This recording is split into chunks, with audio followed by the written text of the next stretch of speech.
So, looking at your blood work, it appears there are some concerning results. Yeah, I've expected it. I've been feeling off lately. Your cholesterol values are high, especially the bad cholesterol. Have you made any significant lifestyle changes recently? Well, during school, I pretty much lived on fast food. Almost every day, I would get a sweet coffee drink and some kind of burger with fries from the local McDonald's.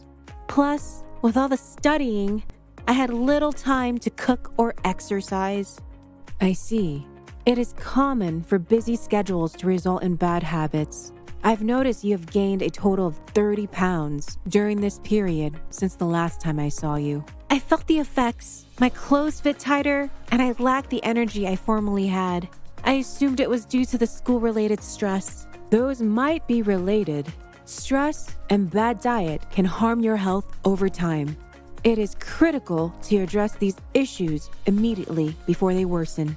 How do you feel about making some lifestyle changes? I recognize the significance of it. I've completed school, so I can devote more time for self-care. Here is a prescription to treat your high cholesterol. But remember, to make your health your priority. I appreciate your concern, doctor. I feel my high cholesterol started from my lifestyle choices. I'd rather focus on adjusting my diet and exercise routine. That is an ambitious plan, but it could certainly yield positive results if you commit to it. I will do what it takes to improve my health. I've started exercising frequently, making home-cooked meals, and giving up fast food completely. It's amazing. With that degree of effort, I am optimistic about your future.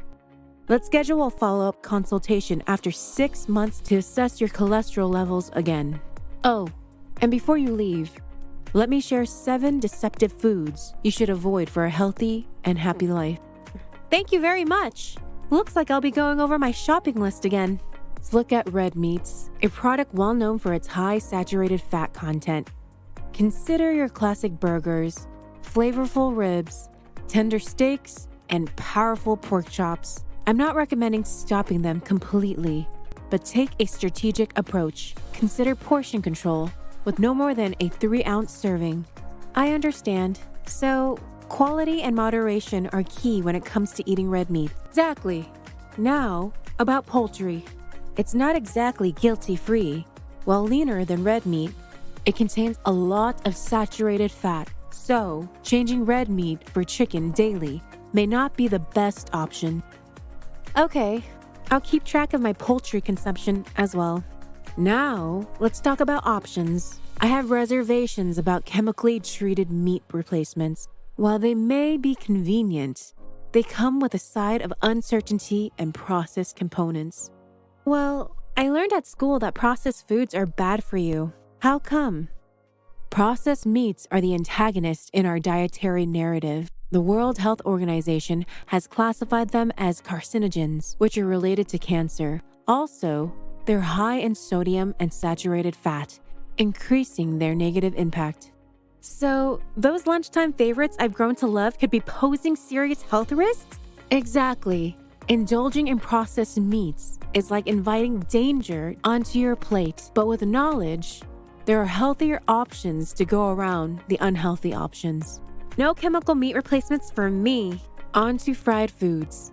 The sizzling deep-fried meats and the alluring attraction of cheese sticks. They're a tempting trap. They're high in cholesterol and should be approached with caution.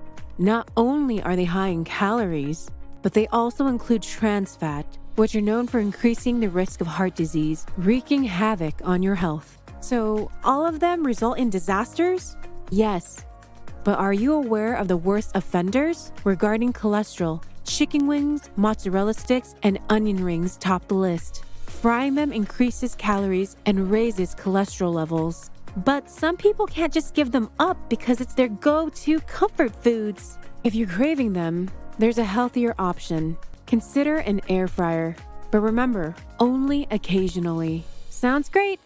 Now, consider those sweets, such as cakes, ice cream, baked goods, and sugary coffee drinks. They're truly a sensory delight. But beneath their lovely exterior relaxes a dark truth. They're so delicious. What is the untold story behind these delicious treats? Research has shown the dark side of our favorite treats. They include excessive cholesterol, added sugar, harmful fats, and a great deal of calories. I've been having sweets for the past 2 years. Does that mean I'm in trouble? Yes. Keeping that behavior for 2 years is harmful. Overconsumption of added sugar can lead to a variety of health problems, including weight gain and diabetes. It's like opening the door to heart disease, brain fog, and even cancer. Additionally, sweet delights lack the nutrients our system require, leaving us feeling both empty and underfed.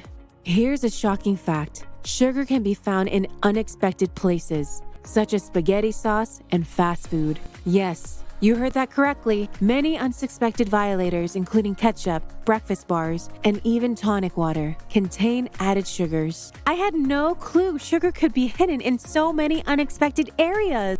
That's why it's so critical to read labels and be conscious of what you're consuming. Now, onto baked goods, the tempting treats that line bakery shelves everywhere. Wait, you mean those delicious treats? Yes. They're generally high in calories, low in critical nutrients, and high in fats, particularly artery-clogging saturated fats, like butter or shortening. So, giving into these baked delicacies is like making a risky deal with cholesterol. Yes.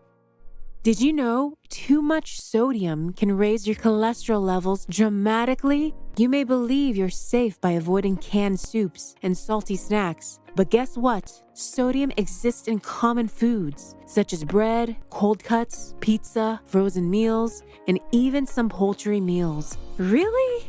I had no idea salt could have such a negative impact on my cholesterol. So, should we avoid salt altogether?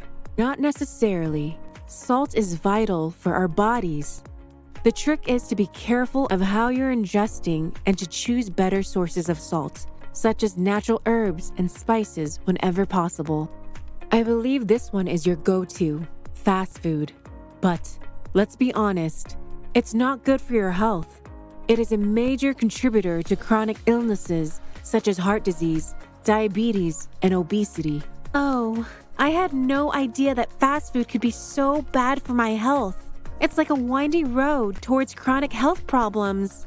Those who can't resist the drive-thru usually find themselves battling raised cholesterol, stubborn belly fat, increased inflammation, blood pressure, and blood sugar levels. Consuming on occasion is great, but making it a daily habit, that is a recipe for disaster. Thank you, doctor. I'll be sure to keep these recommendations in mind. And I'm convinced I'll get my cholesterol under control in no time. 6 months later, the young adult emerged, a slim and brilliant picture of health. It appears that our diligent patient has chosen to take matters into her own hands. After only 6 months, your bad cholesterol levels have dropped to a good level. You know what they say, Doc? When life hands you lemons, you make lemonade. That is exactly what I did.